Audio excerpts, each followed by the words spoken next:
Hello student, welcome to our YouTube channel commerce efficiency. आज की class में cover करेंगे कंसेप्ट स्मॉल स्केल इंडस्ट्री का। ये इंडस्ट्री का लास्ट टॉपिक बनता है इंडियन इकोनॉमी कंसेप्ट के अंदर। इसे लास्ट क्लास में हमने कवर किया था इंडस्ट्री के बारे में कि इंडस्ट्री क्या होती है इंडियन इकोनॉमी 1950 से 90 के बीच में, और उसके बाद हमने क्या क्या फैक्टर्स जो जरूरी थे डायरेक्ट पार्टिसिपेशन करने के लिए पब्लिक सेक्टर द्वारा इंडस्ट्रियल डेवलपमेंट के लिए। और इसके अलावा हमने नेक्स्ट टॉपिक कवर किया था आईपीआर 1956 का। ये 3 टॉपिक हमने लास्ट क्लास के अंदर कवर किए हैं बिल्कुल डिटेल में। अगर अभी तक आपने लास्ट क्लास ही नहीं देखी, देखिए ताकि आपकी स्टडी में कंसिस्टेंसी बनी रहे। अगर अभी तक आपने मेरे यूट्यूब चैनल कॉमर्स एफिशिएंसी को सब्सक्राइब नहीं किया, सब्सक्राइब कीजिए और बेल आइकन जरूर प्रेस कीजिए ताकि जब भी मैं न्यू वीडियोस अपलोड करूं सबसे पहले नोटिफिकेशन आपके पास जाए। आप वीडियोस को देखकर आपकी स्टडी बूस्ट अप हो। कवर करते हैं small scale industry to promote employment and equity. ये ऐसी इंडस्ट्री थी जो छोटे लेवल पे काम करती थी कि जो प्रोसेस है इंडस्ट्रियलाइजेशन का वो 2 ब्रॉड डायमेंशंस के ऊपर डिपेंड करता है। फर्स्ट आता है लार्ज स्केल इंडस्ट्री को ग्रोथ करना, बढ़ावा देना, जैसे आयरन और स्टील, ट्रांसपोर्ट एंड कम्युनिकेशन को, ताकि जो इंफ्रास्ट्रक्चर फैसिलिटी है वो क्रिएट की जा सके, वो बन सके। और सेकंड आते हैं कि स्मॉल स्केल इंडस्ट्री को बढ़ावा देना ताकि एम्प्लॉयमेंट अपॉर्चुनिटी जनरेट की जा सके, के साथ ही सोशल जस्टिस को भी बढ़ावा मिले। स्मॉल स्केल इंडस्ट्री किसे कहेंगे? प्रेजेंट में जो इसकी लिमिट फिक्स की गई है, एक ऐसी यूनिट जिसकी फिक्स्ड इन्वेस्टमेंट 10 करोड़ से कम होगा और जिसका टर्नओवर 50 करोड़ से कम होगा, उसे हम स्मॉल स्केल इंडस्ट्री कहेंगे। लेकिन पहले जब प्लानिंग पीरियड स्टार्ट हुआ था ना 1951 में, तब हम स्मॉल स्केल इंडस्ट्री की डेफिनेशन में किसे इंक्लूड करते थे? ऐसी यूनिट जिसकी इन्वेस्टमेंट 5 लाख से ज़्यादा नहीं होगी, उसे स्मॉल स्केल इंडस्ट्री कहा जाएगा। स्मॉल स्केल इंडस्ट्री है, इससे रूरल डेवलपमेंट को प्रमोशन मिलते हैं। तो ये जो बात है किसने बोली थी? 1955 में जो बनी थी कर्व कमेटी, जिसे हम बोलते हैं village and small scale industry committee बोलते हैं। इसने इस बात पे गौर किया कि जो स्मॉल स्केल इंडस्ट्री है एक ऐसी इंडस्ट्री है जो मेन रोल प्ले करती है रूरल डेवलपमेंट के लिए। सिग्निफिकेंस रोल क्या है स्मॉल स्केल इंडस्ट्री का, इसे इन 3 प्रिंसिपल कैरेक्टरिस्टिक्स के द्वारा बताया गया है। कौन सी 3 कैरेक्टरिस्टिक्स है जो हाईलाइट करती है रोल और इम्पोर्टेंस क्या है स्मॉल स्केल इंडस्ट्री का? फर्स्ट आते हैं कि जो स्मॉल स्केल इंडस्ट्री है ये labour intensive and therefore employment friendly है। लेबर इंटेंसिव का मतलब क्या होता है कि जहाँ पे जो काम होता है वो ज़्यादातर लेबर के द्वारा किया जाता है, मैनुअल वर्क होता है, वो लेबर इंटेंसिव टेक्निक कहलाती है। वहीं एक दूसरी आती है capital intensive technique. Capital intensive में क्या होता है कि ज़्यादातर जो यूज़ किया जाता है ना प्रोडक्शन करने के लिए गुड्स और सर्विसेज को, उसमें मशीनों का यूज़ किया जाता है।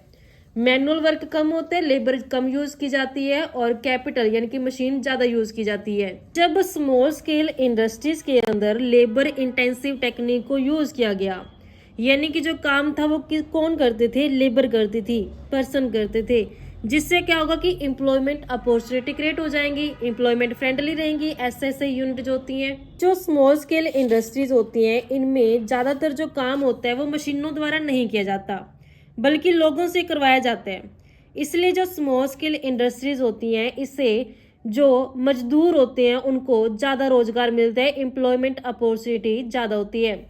वहीं दूसरी तरफ जो लार्ज स्केल इंडस्ट्रीज होती हैं उसमें ज़्यादा किसका यूज़ किया जाता है? कैपिटल का यूज़ किया जाता है, यानी कि इसको खड़ा करने के लिए, बड़ी इंडस्ट्री को लगाने के लिए बहुत ज़्यादा कैपिटल की ज़रूरत पड़ती है। जबकि जो स्मॉल स्केल इंडस्ट्री होती है ना उसमें इतनी कैपिटल नहीं लगती। जो स्मॉल स्केल इंडस्ट्री होती है उसमें लेबर ज़्यादा यूज़ की जाती है एज कम्पेयर टू कैपिटल। इसलिए जो हमारा देश है, जो हमारा इंडिया है, लेबर के पॉइंट ऑफ व्यू से क्या ये यानी कि ज़्यादा फेमस है। इसलिए इसमें जो स्मॉल स्केल इंडस्ट्री है उसका यूज़ किया जाता है एम्प्लॉयमेंट अपॉर्चुनिटीज़ को बढ़ाने के लिए। यानी कि अगर हम सिंपल सी वर्डिंग में बात करें तो जो लार्ज स्केल इंडस्ट्रीज होती हैं वहाँ पे कैपिटल इंटेंसिव टेक्निक यूज़ की जाती है काम करने के लिए, यानी कि ज़्यादातर मशीनों द्वारा काम किया जाता है। वहीं जो स्मॉल स्केल इंडस्ट्रीज होती हैं वहाँ पे कैपिटल इंटेंसिव की बजाय जो लेबर इंटेंसिव टेक्निक का यूज़ किया जाता है। ज़्यादातर काम है जो लोगों द्वारा करवाया जाता है, जिससे एम्प्लॉयमेंट अपॉर्चुनिटी जनरेट होती है, लोगों को रोजगार मिलता है। नेक्स्ट आते हैं SSI shows locational flexibility and is there for equality oriented, यानी कि inter regional equality. Large scale industries होती हैं, ये वहाँ पे इस्टेब्लिश की जाती हैं जहाँ पे रॉ मटेरियल के सोर्स है जो आसानी से अवेलेबल हो जाएं क्लोज जोन के। जैसे कि इसमें एग्जांपल दिया गया है जो भिलाई स्टील और रोरकेला स्टील का। लेकिन जो स्मॉल स्केल इंडस्ट्रीज होती हैं ये हम कहीं भी इस्टेब्लिश कर सकते हैं, छोटे से शहर या फिर गांव में भी इसे स्टार्ट किया जा सकता है। जब एसएसए यूनिट को एक मतलब कि किसी भी छोटे शहर या गांव में भी इस्टेब्लिश कर देंगे, जिससे क्या होगा कि अलग अलग क्षेत्रों में समान रूप से क्या होगा, डेवलपमेंट होगा, इक्वल डेवलपमेंट होगा। तो जो हमारा इंडस्ट्रीज है वो सिर्फ कुछ ही जगह पे कॉन्सेंट्रेट होने की बजाय जो मतलब कि स्मॉल स्केल इंडस्ट्री के द्वारा जगह जगह पे खुल जाएगा, क्योंकि छोटी इंडस्ट्री है, आसानी से किसी भी छोटे से गांव में भी हम खोल सकते हैं। नेक्स्ट आते हैं SSI needs small investment and is therefore equity oriented, यानी कि equality across different section of the society. SSI unit को स्टार्ट करने के लिए हमें ज़्यादा पैसे की जरूरत नहीं होती, स्मॉल इन्वेस्टमेंट से भी हम स्टार्ट कर सकते हैं एसएसआई यूनिट को। जहाँ लार्ज इंडस्ट्री को खड़ा करने के लिए ज़्यादा इन्वेस्टमेंट की जरूरत पड़ती है, वहीं स्मॉल स्केल इंडस्ट्रीज होती है स्मॉल इन्वेस्टमेंट के द्वारा भी आसानी से खड़ी की जा सकती है। जिससे क्या होते हैं कि जो इकोनॉमिक पावर है वो कॉन्सेंट्रेट नहीं होती, यानी कि कुछ एक हाथों में सिकुड़ के नहीं रह जाती, बल्कि इससे क्या होता है कि इक्वालिटी प्रमोट होती है। जो सोसाइटी के अंदर डिफरेंट सेक्शंस होते हैं, कि जो दूसरे सेक्शंस होते हैं सोसाइटी के अंदर, उनको भी जो काम करने का, व्यवसाय करने का जो मौका मिल जाता है।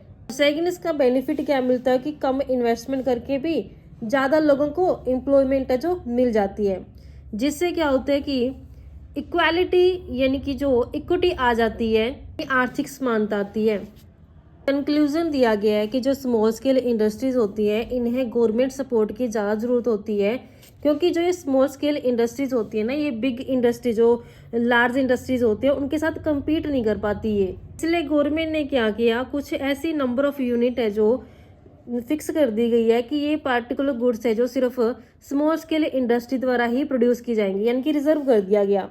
यहाँ पे कुछ गुड्स ऐसी बना दी गई जिसके लिए फिक्स कर दिया गया कि ये गुड्स सिर्फ और सिर्फ स्मॉल स्केल इंडस्ट्री बनाएंगी, लार्ज स्केल इंडस्ट्रीज गुड्स को जो बना नहीं सकती, प्रोड्यूस नहीं कर सकती। इसी के साथ जो स्मॉल स्केल इंडस्ट्री थी उन्हें एक्साइज ड्यूटी भी कम कर दी उनकी, और इसके साथ ही जो लो रेट ऑफ इंटरेस्ट पे है जो उन्हें फाइनेंस भी अवेलेबल करवाया गया। इस तरीके से बच्चों हमारे एक कंसेप्ट बनता था सेकंड कंसेप्ट इंडस्ट्री का। इसी के साथ हमारे कंसेप्ट कंप्लीट होते हैं। नेक्स्ट आता है ट्रेड का।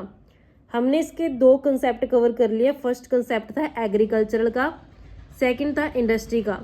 दोनों कंसेप्ट डिटेल में कवर हो चुके हैं। अगर अभी तक आपने लास्ट क्लासेस में नहीं देखी तो आप देख सकते हैं।